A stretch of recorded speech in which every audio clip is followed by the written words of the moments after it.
Myanmar में तख्तापलट 1 फरवरी 2021 की सुबह शुरू हुआ, जब देश की सत्तारूढ़ party national league for democracy (NLD) के लोकतांत्रिक रूप से चुने गए सदस्यों को तातमाडा म्यांमार की सेना द्वारा पदच्युत यानी कि हटा दिया गया।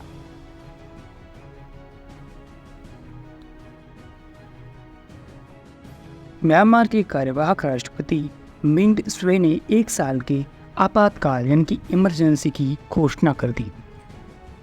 घोषणा करते ही सत्ता commander in chief of defence services senior general Min Hong हवांग को सत्ता को हस्तांतरित कर दिया गया।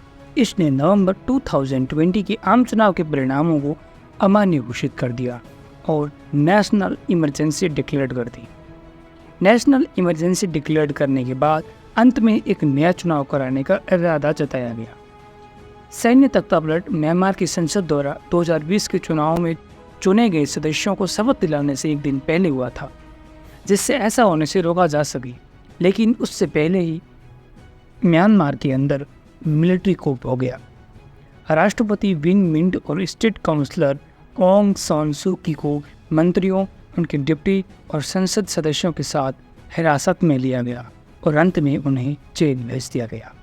1 फरवरी 2021 को विन मिंट और ऑंग सान सू की को उन आरोपों पर गिरफ्तार किया गया जिन्हें स्वतंत्र विश्लेषकों ने सेना द्वारा सत्ता पर कब्जा करने को वैध बनाने के प्रयास का हिस्सा माना।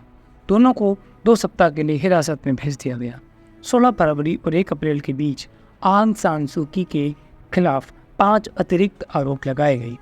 तख्तापलट विरोधी प्रदर्शनों पर सैन्य कार्यवाही के जवाब में राष्ट्रीय एकता सरकार की पीपुल्स डिफेंस फोर्स द्वारा पूरे म्यांमार में सशस्त्र विद्रोह भड़क उठे।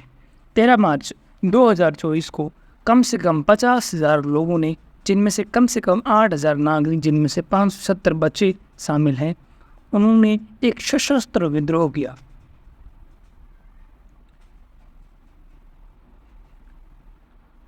इनमें से शामिल कई बच्चे और लोग मारे गए और 26,234 व्यक्तियों को गिरफ्तार कर लिया गया।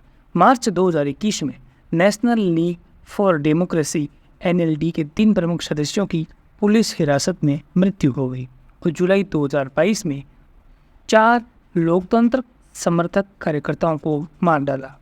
जनवरी 2024 में म्यांमार की स्वतंत्रता की 76वीं वर्षगांठ के सम्मान में 9,000 से अधिक कैदियों को माफी मिलने की उम्मीद है, जिससे उन्हें जेल से रिहा किया जा सके।